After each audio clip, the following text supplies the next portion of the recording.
Business as Unusual is a thought-provoking podcast that explores the innovative strategies, disruptive ideas, and unconventional practices driving successful leaders and companies in the ever-evolving world of modern business.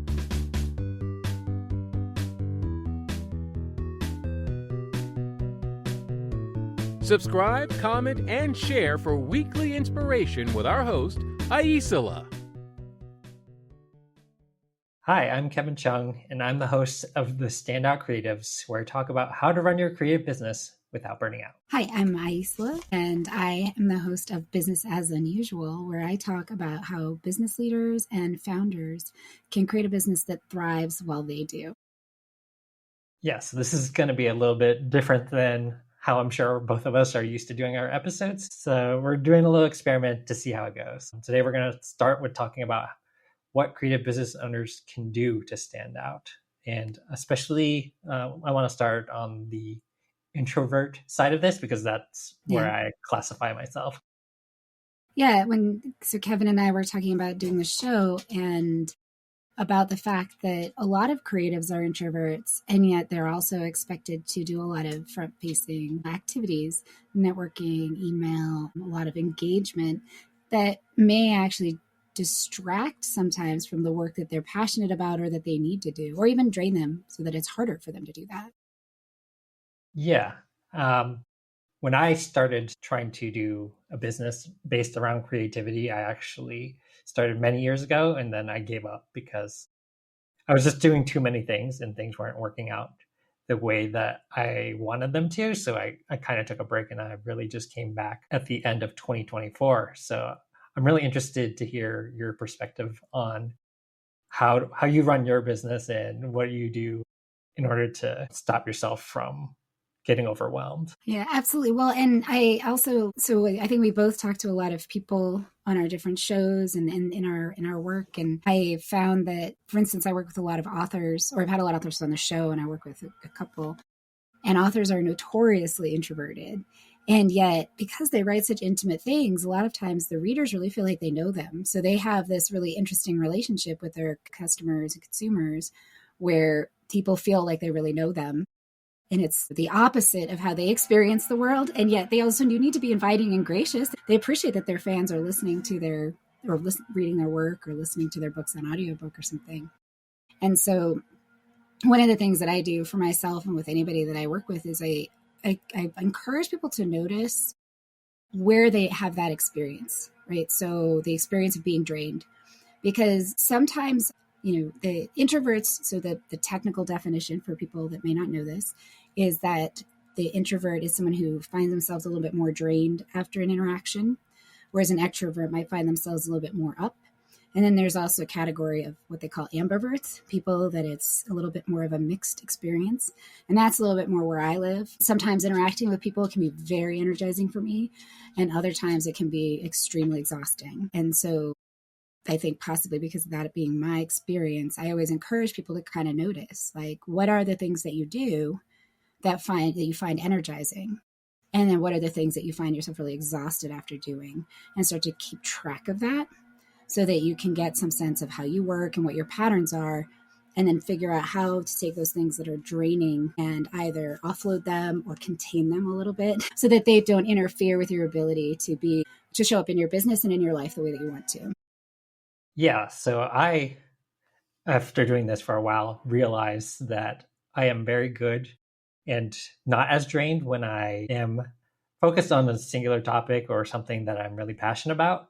And once that thing ends, and if we're supposed to mingle and just talk to each other with small talk and all that kind of things, I'm like, oh, I don't know how to participate. And it's really the thing that is really interesting, because during something like this, where we're talking here, it's very energizing and I feel uplifted and stuff. But if we were to just talk about, I don't know, some other topics or whatever, not necessarily with you, but with other people, in just a general setting, it becomes difficult. So it's really recognizing what it is that you like to do and don't like to do and what energizes you, and knowing how to balance the things.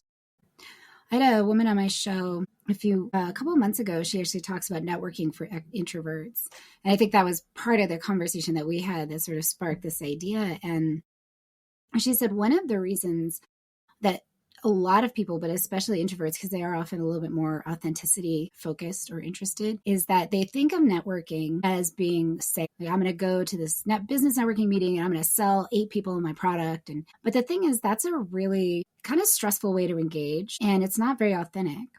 Whereas if you go to a networking event from the perspective of, I'm going to try to meet people that I think would be interesting to work with or learn from or learn with, or who I think might really enjoy some of the things that I do, not from a sales perspective, but simply from a sharing perspective, it removes the agenda from the experience. Because all of us, right? Like, you've had that experience where someone walks up to you and they start talking and you know they want something from you. And you're just like, what do you want? And it feels awkward, right? And that's the same thing. If you go into a networking thing thinking, I need to sell someone my product, and they walk up to you, you can feel that. And it feels a little pressury. It feels a little awkward. It's, and it's not really doing anyone any good. Whereas if they come up to you and they start asking you, what do you do, Kevin? How did you get into podcasting? And then as they talk, you talk about creatives. I actually am an artist. Would you be open to have me on your podcast? Or I have a friend who's an artist. Maybe I can introduce you. And suddenly it becomes a more authentic exchange. And then later on, over time, you might find that you have some business aligned, and then you do enter into maybe more of a financial business arrangement. But you don't try to hard sell people after you hand them a potato chip or whatever. You actually just sort of get to know them as a person. Yeah. I think the interesting thing is the internet has really made it so that you're always being bombarded with stuff. So it's like when you're meeting people in real life or even online in something like this or networking events, you can feel it because you're getting it all day from the emails that you receive or the ads that you see on TV. It's like, buy this, buy this, buy this. And people really want to feel more of a connection with people when they're attending something like that versus, I came here, you didn't go there to just buy a product. You came there to meet like-minded people. Yeah, exactly. When thinking for yourself, I think that's also always a great trick. One of my colleagues is a brands and science strategist. And one of the things that he constantly reminds people is when we sit in a room as a marketer or a campaign, we have this idea about what customers think. And the reality is that we're also customers. And most of us can't even remember where our keys are. So how are we going to remember your slogan and your logo and your purpose and you give people, you bombard them. It's like they're already overloaded. And you have to remember that you are also a customer. Like, would you like this behavior? Would you feel like interested in working with someone who showed up this way? And so it's a great, what is it? We learned this in kindergarten, right? The golden rule, or put yourself in someone else's shoes. But it really is great advice because I think sometimes the reason that we do this, or at least I know this is something that I've done, is I get this idea like, I'm a business person and I'm going to a business event, so I must do business things. Instead of remembering I'm still just a person going to an event with other people and I can just interact with them. And I can, have the container of my business as part of it, but I don't have to try and put on some idea of what that means. Yeah, I think almost every person that I ended up working with, either buying or selling to, I built some sort of relationship with first, unless it's obviously a need on both sides. So I need you to do this, and I'm just looking for that. And it happens to be like serendipitous, which is not very often. So the people that you really want to get to know are people who can either be potential clients or customers later on or after having known you, or they ultimately can refer you, which I think is a lot more likely to happen because your direct customers aren't necessarily going to be in general meeting spaces, but they probably know some people who do match you. And that's when you have to just be willing to get to know people and build a relationship with them as people versus as potential customers. Right. Well, and that's something too that, like, I work in a lot of industries and I have a lot of folks that I engage with around projects.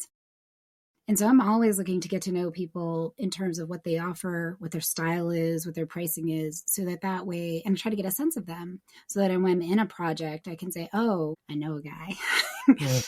And have that ability to kind of fill out the team. or at least participate. I'm not always a decision maker, of course, but to be able to participate in providing those well-matched connections, because that's really helpful when you're trying to get something done if you don't have to sift through a lot of stuff. So I'm always out there kind of looking for those folks so that I can keep that list of people that want to do this work and that might be the right fit and that might price range and all of that in my, so that when it comes up, there's an ability to connect. Yeah, and most times, if you help people out, they're more likely to want to help you. It's like a reciprocal type of relationship. So you're just building this, I don't know, it's not really a bank, but you're essentially just trying to build up trust and like relationships with people that are strong enough so that they remember you. And when the time comes, if it ever comes, it might not, that is a thing to necessarily need to have a relationship with everybody if it's not aligned. But if you do happen to know some people and connect them, they'll remember that in the future.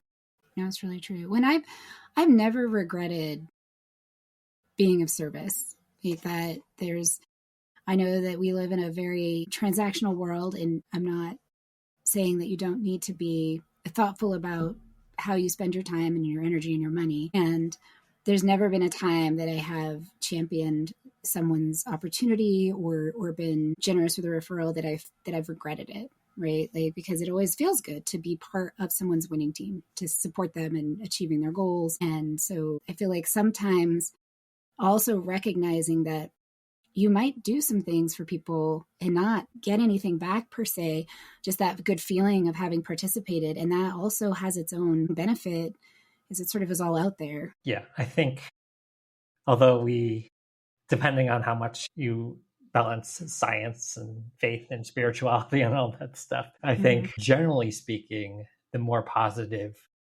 light and stuff that you bring into the world, the more likely you are to receive it back. That's not always the case, obviously. There are definitely cases where people are doing the opposite and they're gaining power and all that stuff. Obviously, you can see anything like world events or politics and all that stuff, and it's not always the case. But for the most part, for people who don't have or don't start with a lot of money or connections, the best way to really make the best of trying to build a business is to really be a good person and just try to build relationships with people. That's really true. I will add a caveat of I had this amazing relationship with this woman. She was doing great work. I loved what she was up to.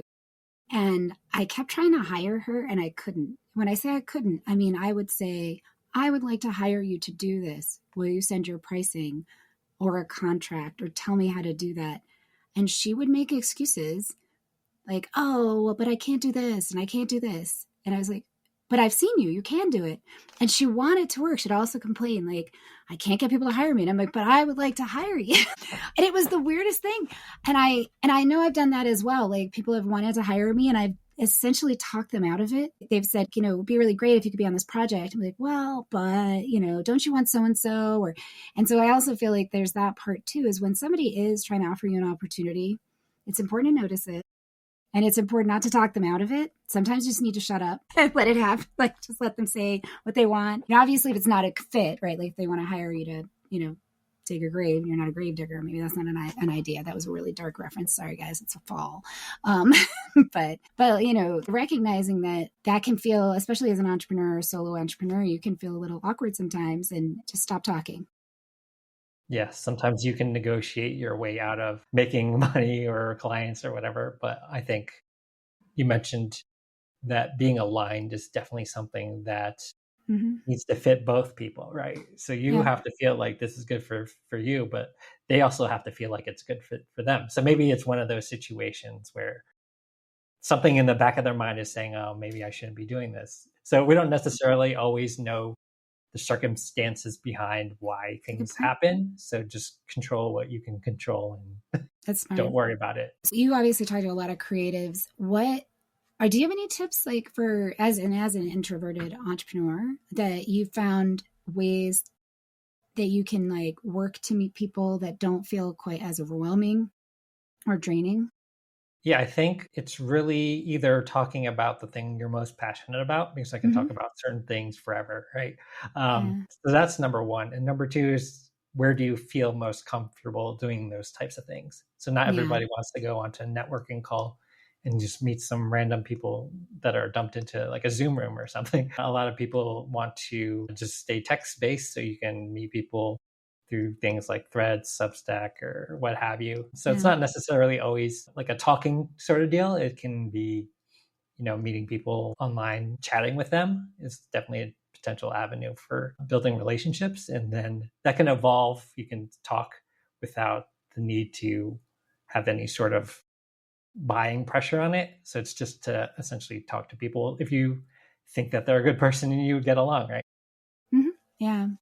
Well, and I think also for me, I have always found like they talk about love languages, and I made one up. I said, my love language is co-creation. I love working on projects with people. My friends and I have always done projects together. I worked for a long time at a nonprofit, so my friends would come volunteer, be part of the events. And I just love that. I love being on a team in that way. And so for me, a lot of times it's instead of finding a job and inviting people to participate, I will often find a person and figure out, okay, how are we going to work together? What can we do?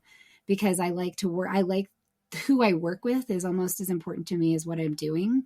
And I get so much joy out of that camaraderie that I'm willing to do things that might not be my first choice because I have so much joy in the team effort. And so I think also being aware for yourself, like just because you're an introvert doesn't mean you might not want to work with someone. And if that's a good thing and you can find that right fit, and even if you can find someone who's maybe a little extroverted who likes to go out and do those things, that's an option too. You don't have to do it all by yourself. You just have to get clear on what parts are important to you and how you need to execute them. Yeah, I think that's a really valid point because there's a couple of projects that I did in the summer of this year that you wouldn't think an introvert, well, one of them is definitely one you wouldn't think an introvert would do, which is hosting a summit. So I co-hosted Nice. a couple of summits this summer, one on creativity and one on storytelling, but I also had a co-host on one and two co-hosts on the other one. So you have to weigh your strengths and the strengths of other people. If co-hosting seems like an interesting idea, give it a try. We built the rooms for ourselves. No one was going to tell us, oh, come host this summit for us. So we essentially just wanted to try it out and see what would happen from it. And the second one was more of an not offline, but more of a like submission based thing. It was one of the people I'm friends with now. He put out a call on Substack for a global zine. And he's like, I'm looking for as many submissions as I can get throughout the world so people can come together and create this thing together. And essentially, we built this digital zine from, I think there's 80 plus submissions on it from all across the world, and kind of just built that and brought all these people together on a singular goal. Nice. That sounds awesome. Yeah, we're talking about and then also I think for recognizing that just because you're an introvert doesn't mean you don't like people, right? Right. And recognizing that when you're in partnership, that as long as you can communicate what's happening for you and how to be supportive, that's the advantage. You can do this. You can, like you said, like sometimes it's just creating the right container so that you don't feel like you're going to be put into a situation that's overly draining. And my experience a lot of times is that people, it's not just that they're worried about being drained, it's that they're worried about not being able to meet their commitments. They care about showing up. They care about achieving the goal. They care about the responsibility to the group. And because of that, they then get worried about how it's going to affect them because they don't want to be in a situation where they can't keep their word or do the task that they promised to do. Yeah. So it's all about what do you call it? Like a awareness. Self-awareness, yeah. Yeah, self-awareness and how you like to work and how other people like to work as well, and finding the balance of like being able to provide the best that you can within the situations that you're brought into. Obviously, there are a lot of situations that you don't have control of. So it's at that point just how to best manage those situations versus, not things aren't going to be ideal all the time. And sometimes you're going to be put in situations that don't work out. Yeah. Well, what else do you think? We talked about networking and finding good containers and communication. Are there any other specifics that come to mind for you? I think throughout all the conversations that I've had with creative people, the way that they stand out the most is by tapping into the most you version of you, right? Hmm. So so if you try to pretend to be someone you're not, or you try to play to the algorithm, or you try to follow the trends or any of that stuff, I feel like those people, it can work obviously, but for the most part, you're not going to have the best results because it's not authentic to who you are. Yeah, I think that's really true. Especially, and I think actually, there's a lot of, we're in a lot of turmoil and uncertainty right now in a variety of ways. And this question of how AI and the language learning models are going to propagate and where they're going to land in terms of business and in terms of life is still incredibly undecided. However, I do think that one of the really key differentiators is going to be the ability to be authentic and connected and the ability to be present, which I know sometimes for my introverts, they're like, oh, I have to go out into the real world and talk to people. Sometimes you do find ways that you can do that comfortably. And I do think that ability to show up as the human that you are in the thing that makes you most you is going to be a strong differentiator. And I think it's going to get even stronger as we get more and more of this. I don't want to say slop, but AI overwhelm that is coming at us, that is not really being filtered or managed particularly well. Yeah, I think the biggest thing that separates us from how it currently exists, that doesn't mean it can't evolve and Mm-hmm. grow and whatever not in the future, which I'm sure it will, because we're really very early in the infancy. It's like this baby has just been born and it's like out in the world now. And Yeah. there's really no taking it back.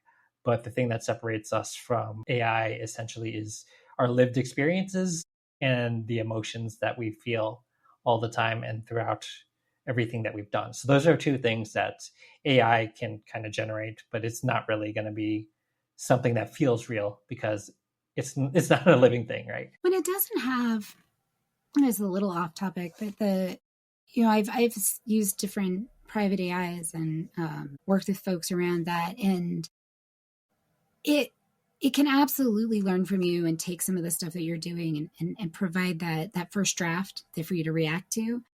But those unique concepts or that way to really land it so that somebody else gets what you're talking about, that has to come from you. And I do think there is something about your genuine presence. Like anytime that I write something and I'm just really present when I'm writing it, it goes so much further on my blog, on a Substack, on social media, wherever. I try not to be overly woo because I really don't understand why that would be the case. And it just is consistently how it works. And when I just sit down and I write it because this is my list and I have to get this written, it does fine. But it doesn't have the same impact as when I'm really present when I'm doing it. And I think that's a little bit the difference. Like when AI is churning stuff out, it's that checkbox. It's all the words getting put together in a concept, but it's missing whatever that human experience is that creates an unconscious, invisible connection, even through the digital pixels of our keyboard or our screen on the wires.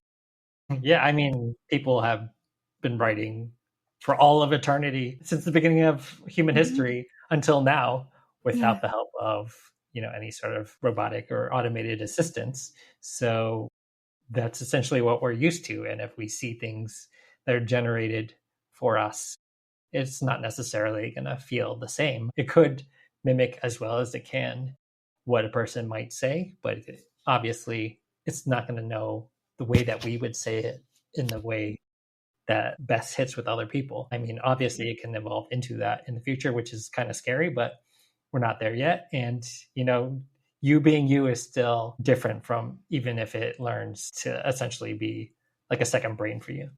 Yeah. Well, I do want to encourage the people that are listening to this on my channel to go check out Standout Creatives podcast. And I will absolutely be putting a link in the show notes so you guys can see what Kevin's up to. And I think if you're listening to the show, you will probably really like his. Yeah, ditto for Aisala. I think we're both very aligned on a lot of different things. And maybe this is just the first of many different topics that we can explore together just to see the Yeah, thoughts that'd be of other really people. fun. You guys, if you have suggestions, let us know. We can even pretend to take opposing views because that would be really funny. Yeah, I mean, I did and have done improv for a long time, so I can Nice. I can There we pretend to go. take any view that I want. Yeah, we could be like introverts versus extroverts, or cats versus dogs, or creatives versus bean counters. Yeah, so check me out at thestandoutcreatives.com, and there will be a link to listen. And Isla, if you want to talk about yours.